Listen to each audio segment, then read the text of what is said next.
just got Jackson to be. Oh, he's ticked it over the top of him. And Son. Henri, chance, goal!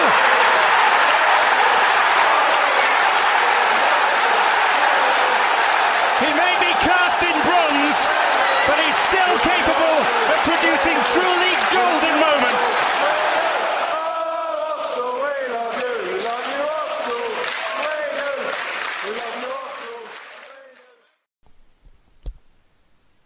Hello, it's Ollie One Roddy here with Arsenal Talk here on the Halftime Chat, and welcome to the second edition. Today we're going to talk about defensive rumours, namely Ashley Williams of Swansea, the Swansea captain. I am going to get round to strikers, but at the moment strikers are a bit of a fluffy subject. We've been linked with a number of strikers that have gone from the deal is literally one signature away from being done to now it's not happening at all. So I didn't really want that confusion. We're going to go straight with Ashley Williams. He's odds on at the moment to being signed to Arsenal, on going at 1 to 3 odds. For those who don't know about odds, it means that basically you put £3 on, you win £4 if he does sign. So you're getting low odds basically. It means they think it's a high chance of happening. Now, if I've got this right, we've got a video link appearing on the screen at the moment. That will take you to a show of Ashley Williams' performance against Man United. It was a good performance. There's not really compilation videos of him, so I thought this would be the best way to show how he plays against a good team. And it's a good performance, so check it out.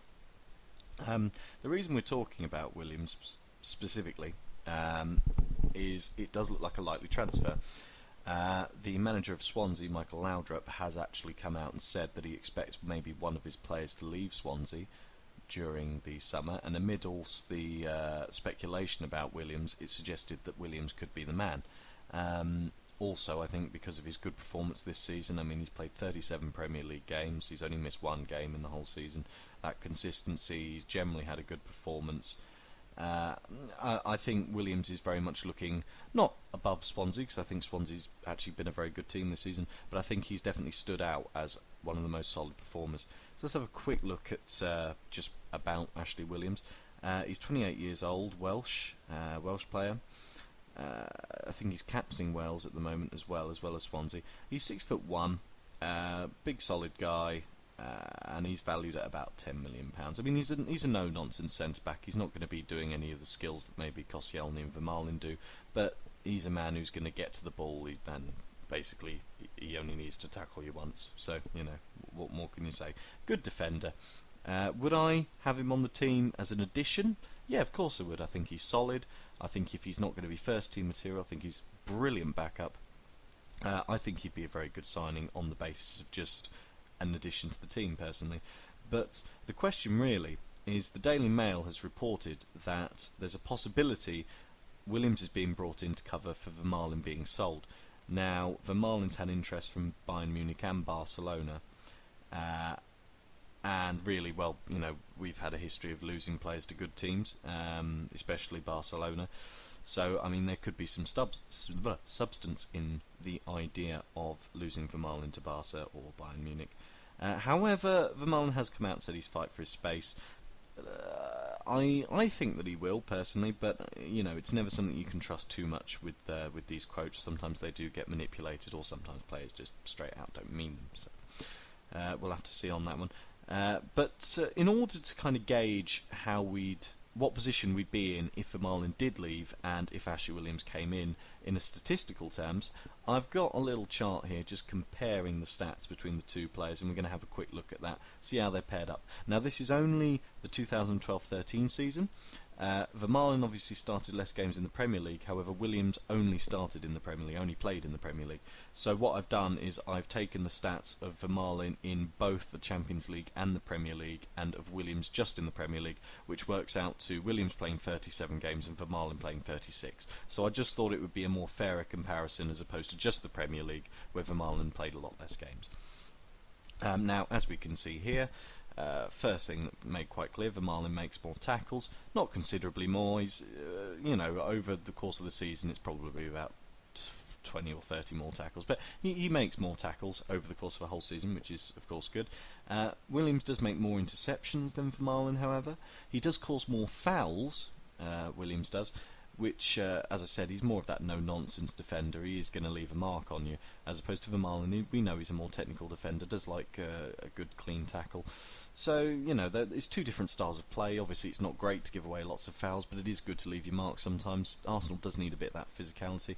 The thing that really does stand out on this chart, obviously, is the clearances. Williams makes twice as many clearances as Vermaelen has. Now, you know, obviously Arsenal do tend to play it out the back a bit more, but I would also put it to you that we've also been clearing a lot more this season, so the fact that Vermaelen hasn't been doing that could be shown as a negative.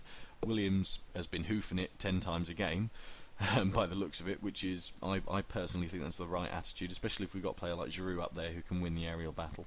So I think that's a big win for Williams. Dribbled past as well.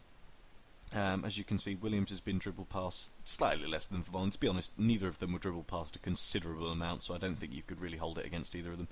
But again, blocks goes to Williams, who has blocked double as much as Vermaelen has this season. I think this really does show, to be honest. Vermaelen, when he first came to the club, and the season after that, he was really good. He was one of the league's best defenders. I think he made it into team of the season in one of those two leagues. But this season he hasn't really performed, and I think it's clear in the way he's been dropped from the team with Koscielny and Mertesacker coming in. I think it's fair to say that they've played very well together, those two, but I also think it's fair to say that Vermaelen has lacked quality this season. He's lacked consistency. I think what's really worrying as well is obviously he is the club captain, and it's a very rare situation really where the club captain is not getting games because he's not good enough to play for a player who's 27 years old. I mean, to be fair, in some teams, for example Everton, with Phil Neville last season, Phil Neville was sometimes not preferred to start either because of a slight injury or fitness issues, or maybe there was a better player to play that position, but Phil Neville was 34-ish years old. You know, he's a player who can't be expected to play every game. He's a player who's maybe there for more influence off the pitch, but it's kind of concerning when you've got a 27-year-old player who's your club captain who can't make it into the first team. You kind of expect your club captain to really be pushing forward into that first team space and, you know, sort of almost demanding by authority that first team space. If he's not doing that, maybe he is lacking that authority, and that's obviously something else a lot of people talk about. Arsenal do need more of a leadership quality. Ashley Williams, captain of his country, captain of his club, maybe that could be a route to go down. Slightly older than Vermaelen, maybe a bit more authority, maybe a bit more, as I said, a bit more no-nonsense defending. He seems like a guy who's more prepared to shout at you and tell you what you're doing wrong, something that the old Arsenal of around the 2002-2003 period were really quite praising of Tony Adams for. You know, something that Adams did was Henry. I remember watching a documentary recently where Henry said, if I did something bad, the first person to come over me and tell me you need to do better if you want to be the best in the world was Tony Adams. So, you know, that's obviously just speculation. I don't know as to what exactly Williams' style of captaining is, but how would I feel if we lost Vermaelen and gained Williams? Personally, as much as I like Vermaelen, I think he is a great player. I think Williams could add more to our team next season in aspects of depth, in aspects of solidity, maybe a bit more leadership. Also, as an English person, it's nice to see British players getting through. You know, no slight on Vermaelen being Belgium. I think he's a great player, as I said. But it's obviously nice if you can get more British players coming into the team. It's good from a British sport perspective. Playing for a big team like Arsenal would be brilliant. So really, it's just left to say, my opinion would be yes, bring in Williams. If we can get a good price for Vermaelen, that would be lovely. The captaincy would probably pass to either Mikel Arteta, possibly Jack Wilshere. I think Mertesacker's wore the armband on a few occasions as well. Well, I think they're all good players, good authoritative players. I don't think we lose much authority by giving it to one of them, or Williams, if Williams comes in and takes the club by storm. I'm not sure that'll happen though.